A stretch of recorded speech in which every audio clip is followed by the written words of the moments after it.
Hello, welcome to another episode of the Brad Davidson Show. It's just me today. I had great feedback from the last episode with Raquel. So I'm going to have her back on actually the next few weeks. Next week, we're going to do a question and answer. So if you have any questions in regards to the topics we talked about last week or anything else, please send me an email, brad@braddavidson.com. Or if you follow me on Instagram, you can shoot me a DM. Or if you follow Raquel, you can shoot her a DM with your questions, and we'll dive into those next week. This week, I wanted to talk a little bit about exercise and program design. Program design, not specifically like an exercise order or anything like that, but I talk a lot about overtraining, and it's led a lot of questions from people like, what does that mean? So I just want to kind of share with you how I structure weekly workouts with people. The best thing I learned, gosh, this wasn't even 10 years ago, that was a game changer for me was from a gentleman named Stefan Kazult out of Kilo Strength Society. They're based out of Miami now. But he taught me your training program is only as good as your client's ability to recover from it. And it plays into that whole realm of stress that I like to talk about. And there's still this big belief that more exercise is better. And what I want to share with you is just my experiences on different styles of exercising in regards to program design and what I see work, what I see don't work, and how I adjust my clients and our class members' training programs. So let's start with this. I rarely see someone that can handle hard training every single day. Rarely see that. And I really rarely see someone have the ability to handle two workouts a day, multiple days a week. But a lot of people buy into that idea of more is better. And the reason I rarely see that is because it's a rare occasion that someone can recover from that kind of volume. A lot of people think, oh, well, I do my cold plunge, I do my Normatec boots, I'm recovering. No, that's not even close. The amount of stress we are under this day and age for most people that I see is huge. I'm talking outside of the gym stress, your lifestyle stress. We've talked about this over and over and over. You have to take the full realm of stress into the equation when you're looking at exercise. Now, if you're on drugs, you're recovering better than most. You can handle more volume. I mean, like anabolic drugs, like testosterone, growth hormone, things like that, that accelerates recovery and allows you to handle more volume. If you're someone who does not have a lot of stress, you're retired, you're not working, your kids are out of the house, you're not under a lot of stress. You're a professional athlete in the off season. Those types of situations, people can handle more volume because they're recovering better. They don't have a large amount of stress outside of the gym. But again, that is rare. If you are younger, you typically recover better. You have more anabolic hormones in your system. You can handle more volume. As we get older, those start to deplete. You cannot handle as much training volume. All these things can hold you back from getting results if you are doing too much exercise and not recovering well enough, or they can be making you worse. So we want to kind of talk a little bit about how to prevent that. So I'm going to pretend like we're not on hormones, we're not on drugs, things like that. I'm going to pretend like we're just normal people, and I'm going to focus in on 35 to 65. Kind of starting getting later in that middle life to later life. Understanding we've been under a lot of stress, we have a lot of stress, and the type of volume I use with those people. I'm a really, really big fan of weightlifting. I know you all know that. I talk a lot about that. I've just seen that be the most effective tool for success. And science has really started to support it. Muscle mass that is trained is the most metabolically active tissue we have, meaning it burns the most calories at rest. The way you enhance that is by lifting weights. It's number one predictor of longevity is muscle mass. Number two is strength. So we want to make sure that those two things are being taken care of, especially as we age, to give us the best quality of life. Strength matters. I really believe that. Now, as we get older, we don't have to be superhuman strong. Okay. My days of trying to lift heavy are done. I try to do that now, and my joints pay the price. I've been training with one of my professional athletes. He's an NFL offensive lineman. He's a huge man. He's got to be really strong. I've been trying to keep up with him, do his workouts. Not keep up with him. I can't keep up with him. Let's be honest with that. But I've been doing the workouts with him. It's a contract year. So every contract year we get in and we bang together. And I had to back off a bit because it was just impacting my joints. I just can't handle low reps, high loads very well anymore. So I've had to back off. And I see that be pretty common. So I'm not saying you got to go and lift super heavy weights. What I'm saying is you got to get in and you got to challenge your muscular system with external load. And you have to be able to progressively enhance it over time. So what I see for most people in my age range, I'm 48, so let's say 10 years younger to 10 years older and beyond, is you got to control your volume. And I see the best strategy typically when someone's recovering well, their stress is managed real well, they're not like stressed out of their minds, they're eating well, they're sleeping well, things like that. 3 days a week of resistance training tends to be spot on. Now, if your goal is to put more muscle mass on and you're in that age range and your stress is under control, you're eating well, you're sleeping well, your alcohol is limited, 4 days a week is going to be the most ideal if you're trying to put muscle mass on. Now, most of the people I'm working with outside of my professional athletes are not trying to do that. They're trying to maintain muscle mass, put a little bit on, but they're not trying to get big and muscular. So if you're somebody who wants to be a bodybuilder or you're in that realm of sport, all the information I'm sharing on this podcast, it's just not for you. That is considered a sport, in my opinion, and the strategies that are used for that, I wouldn't consider them crazy healthy, focused on longevity, things like that. It's, in my opinion, it's another sport. It's like football or MMA or hockey or baseball or golf. It's a sport-specific realm. So I'm not talking to you. I know I get a lot of negative feedback from those people in that world. It's because they're not listening to the full podcast and understanding that I'm not talking to that population of people. If you want to be a bodybuilder, you have to do things very differently. The strategies I'm talking about is how do you increase lean muscle mass a little bit, maintain it, increase your strength while bringing body fat down. So that's the strategies that I'm really focused on this podcast. That's why there's so much conversation on outside of the gym stuff, because there's so much of what you're doing outside the gym impacts the results in the gym. Because remember, it is your ability to recover from the workout you do that dictates whether that workout works or not. So I'm a big fan of 3 days a week of training. So we see it in all the different programs I'm involved in is it's a lot of times it's full body 3 days a week of resistance training. Other programs we have going right now, it's lower body and upper body splits. In those realms, it's like if you want to focus more on your lower body development, you would do 2 lower body days a week, 1 upper body day a week. If you're more interested in upper body development, it'd be 2 upper body workouts, 1 lower body workout. At my point, my legs, it takes a long time for me to recover from a leg day.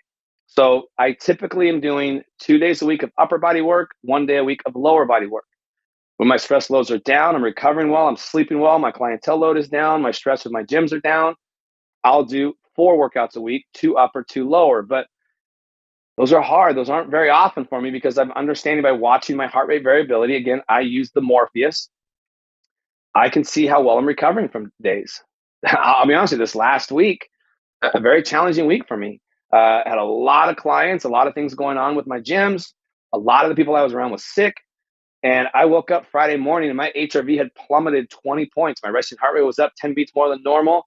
I was in a really bad place. I felt the sickness coming on. I too much stress, wasn't recovering well. It caught up to me. And I'll be honest, I didn't do any workouts that week that were hard because I was just so busy. So I was just sharing with you, like outside stressors, the stress of life has a massive impact on your body.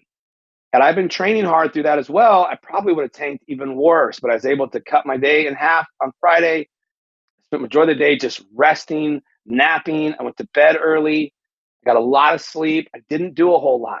And I was able to bounce back quickly. But I know had I been training hard through that, along with the stress load I had and the lack of sleep and all the things I was dealing with this past week, it would have been a really rough 3 or 4 days for me. So I'm really focused and big on paying attention to how your body's recovering to things. Now, this week, I have a little more control of this next week, so I'll get my training back up to par and maintain it that way. There are a lot of weeks watching my recovery ability, I can only handle 2 hard workouts a week. Now, around those types of workouts. So I always recommend, if you're under a lot of stress or you're new to training, like twice a week of resistance training is great, and the other days we'll talk about other things you can do. If you're a little more experienced with training, your recovery is good, you're handling stress well, 3 days a week I think is most ideal, and that's what I tell people. And all the programs I'm involved in, whether it's the weight room here in Newport Beach or Dynamis out in Marietta, California, or my private clients, that's typically what we're rolling through 3 days a week. Even my professional athletes, as they get older, we transition from 4 days a week to 3 days a week because they don't recover as well. and it allows them to extend their careers even longer that way because we're being smart. We're putting emphasis on recovery versus emphasis on exercise volume. Everyone thinks volume matters most. Okay, if you're trying to be a bodybuilder and get big and muscular, yes. If you're trying to be a fitness model, those types of things, yes, you're going to have to punish the body a little bit with more volume. But you see those people on the day they're on stage, they are not functioning very well. They're not super healthy. They're not in a good mental, emotional state. They just look really good, but they're not in a great, healthy state. They forced the body to look a way that is not healthy. And I've yet to see someone the day of being on the stage when they're completely depleted, they're dehydrated, all those things. That is not a healthy state. It is a sport where you are challenging the body, forcing it to do things it doesn't want to do to look a certain way. Again, I'm all for it. It's a sport. Just like when I work with my MMA fighters and my NFL athletes, those are not safe sports, but I'm all about helping them get to become the best they can in those sport scenarios. But when it's about looking great, feeling great, performing great, and increasing longevity, we have to be much more strategic. You don't want to push yourself to those states of complete deprivation and annihilation where fatigue is just running rampant in your body. It's not going to end well. You're just going to end up getting sick or hurt or something bad's coming. And then the rebound effect comes in regards to putting weight back on that you forced off so aggressively. So slowly, steadily, and surely is how we win this game. Apply just enough training volume that you can recover well from and progress. That's the beauty of it. You should constantly be getting a little bit better every week, every month, every year as you're moving forward. It's about commitment to longevity. Think about I'm exercising for the rest of my life, not for the next 12 weeks or the next 6 weeks or whatever, the next photo shoot, whatever. It's not like that. That's the roller coaster ride. We want a linear, like slow, sure progression over time. That's what we're looking for. Now, when it comes to recovery from these workouts, you have to be more aggressive with your recovery than just a cold plunge or Normatec boots. I hear a lot of people telling me like, oh, I can handle twice a week because I do my cold plunge every day. I do my Normatec boots every day. No, that is literally like your house is on fire and you're trying to pee on it to put the fire out. It's not enough recovery. It's too much volume with minimal recovery. It's not helping you. You're not getting the results you need. A lot of times I'll have people take one day, an ER recovery day where it's like, I just had to do that yesterday where I just had to cut everything and do nothing but just sleep and relax and eat and bring my stress loads down and focus all on recovery. I'm pretty lucky because I get to be out at the Marietta Hot Springs Resort where my other gym at Dynamis is, and they have everything you need out there for an enhanced recovery day. So every time I'm out there, I'll try to do some contrast bathing where I'll go like the hot geothermal pools, the cold plunge back and forth. And I have a huge sauna room. They have all kinds of tools out there that help bring stress down and drive revitalization and recovery. So if you're local, if you live close to Marietta Temecula and you need a recovery day, I highly recommend you go out there because that's one of the reasons that resort was built, was the focus on revitalization and recovery. And there's so many great tools out there that will help with that. Now let's talk about other types of exercise you can bring into play to help with the training volume you're under. There's a lot of focus and a lot of stuff still around the HIIT training. And I get it. It's probably one of the better ways to build VO2 max, which is another predictor of longevity. So mix that in a little bit. But I just want to be clear, like most of us cannot handle more than 1 or 2 days a week of that high intensity type of training. If you start wearing heart rate variability monitors like the Morpheus or the Oura Ring or things like that, to see what I'm talking about. I personally, I really struggle recovering from a HIIT workout. If I do one HIIT workout, it takes me 4 or 5 days to recover from it. It's very devastating to my body. So I personally can't handle a lot of that. It's like literally like once every 2 weeks for me. But I've been monitoring that long enough. And most of my clients that are monitoring their stuff, they cannot handle a lot of HIIT training. It's really hard on the body. It's very aggressive style of training. So if people want to move HIIT training into the workouts around their lifting, I still think lifting is the most critical component. If your goal is to get results, you got to lift 2 or 3 times a week. Then you want to throw 1 or 2 HIIT workouts in a week and you can recover from it. Awesome. Then outside of that, I like a lot of, they call it zone 2 cardio training. It's low level aerobic activity. It can be anything from a little higher intensity walk all the way to getting your heart rate up around 130, 140 beats per minute, but steady state, slow cardio. That improves cardiac output. It improves the heart's ability to push oxygen through the body to drive better recovery. zone 2 training actually enhances your ability to recover from the harder workout. So the more zone 2 training you do, the more acclimated you are to that style of training, the long, slow, boring stuff, the better you're going to recover from the high intensity stuff. So if you want to do more HIIT training, that's one of the reasons why I'm not very good at HIIT training, is that my zone 2 cardio development has never been great.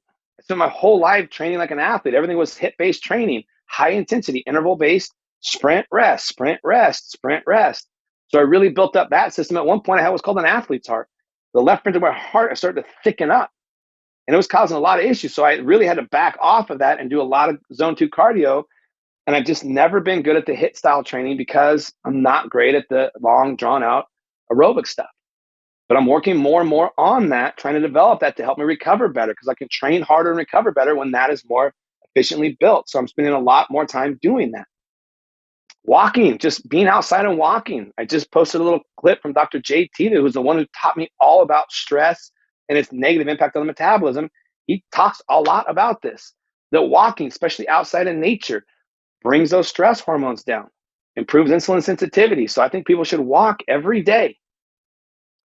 So in my world, it's 2 to 3 workouts a week, 1 to 2 HIIT workouts a week if you want it, and a lot of walking or zone 2 cardio. That's a much more efficient way to build the body to look great, feel great, and perform great. And we're tapping into all those things that'll improve longevity: the muscle mass, the strength, and the VO2 max. Okay? VO2 max, that zone 2 cardio development really does a good job boosting the heart rate variability. And there's a lot of science showing the higher your heart rate variability is, the more likely you are to live a long life. So focus more on that stuff and focus on recovery around the workouts. Stop abusing yourself in the gym thinking it's somehow going to magically work. Like I said, I rarely see somebody that can handle 5 days a week or more of high intensity hard training and actually do really well on it. And I rarely see people that can handle 2 workouts a day, multiple days a week.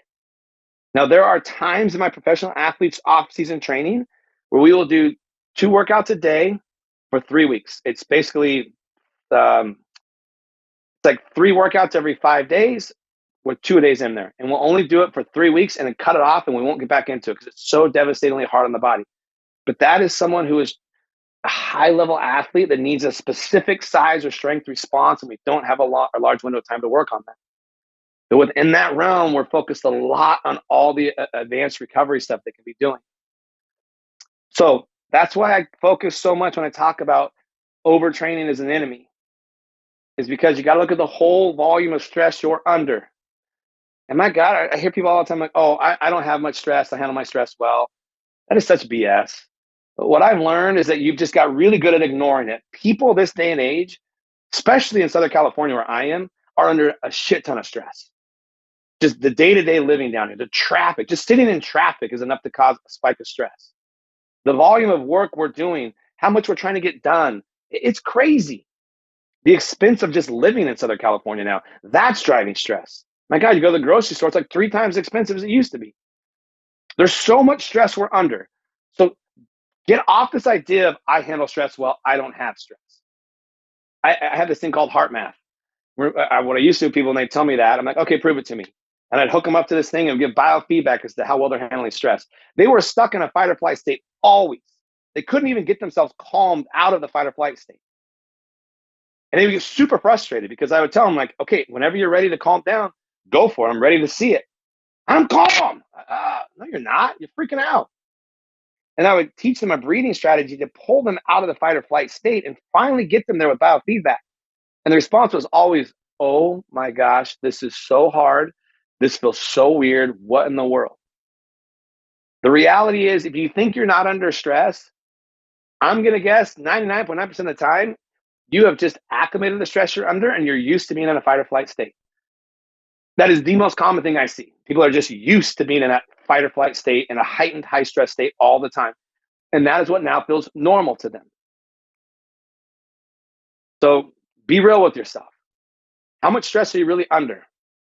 Like, are you doing all the things that you're told to do? Are you walking every day, sleeping 7 to 9 hours a night, drinking enough water, right? Are you getting out into friendship scenarios where you're out in the community, enjoying time away? Are you playing with your kids?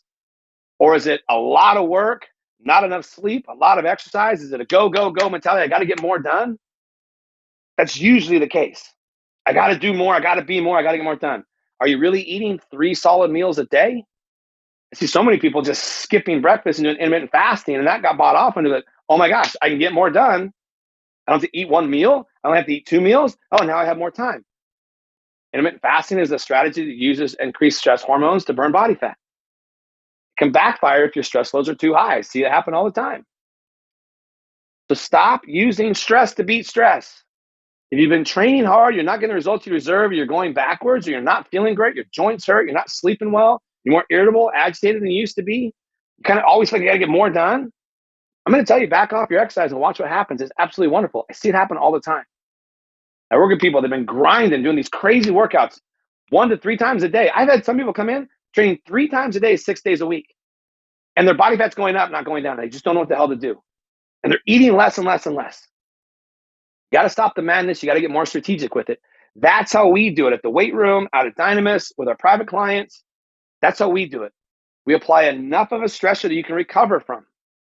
And the ones that listen and don't go and overdo it are steadily getting better as they go. The body is able to recover and adapt beneficially to the exercise. Stress is one of 2 things. It's a distress or a eustress. Distress is a stress load you can't handle and recover from. It makes you worse. A eustress is a stressor you can handle. It stresses the body, creates a challenge, and you can recover and adapt to it. Now, that's a good positive stress. Exercise is supposed to be a eustress, not a distress. All I see is large volumes of distress happening. Things like CrossFit is an example of a distress scenario. This high rocks training, perfect example of a distress style of training. It's too much volume. You can't recover from it. And people aren't looking better. Yes, their body's adapting to the stress that they're under, so they're getting more fit, but their health is falling apart. Their bodies are not looking magically better. A lot of times they're looking worse. So you got to be careful of how much distress you're placing on your body. You need eustress that you can recover from. And the only way to eustress is if your body can recover from it. So back off the madness. Back off the madness. Okay? Get your 3 workouts in a week. Then do other types of cardiovascular exercises you like. Other ideas. There are like low-level, like hot yoga style of classes. I know Raquel teaches one that I absolutely love called Yoga Lattes in the Heat.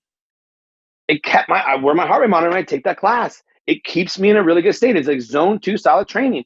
A lot of times just sitting in a sauna with the heat will elevate the heart rate. It's like a zone 2 style of cardiovascular response on the heart. There are a lot of things we can do outside of high intensity training to improve how the body looks. Get your 2 or 3 workouts in a week, your 2 or 3 realms of higher intensity cardio. I like the long drawn out stuff more, like the HIIT stuff, and walk every day.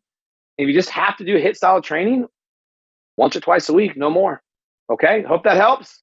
Remember, next week, Raquel and I are doing a question and answer on all things metabolism, fitness, everything we've talked about. So if you have any questions you want answered on the podcast, email me directly, brad@braddavidson.com. Or if you follow me on Instagram, send me a direct message, or Raquel a direct message on Instagram if you follow her.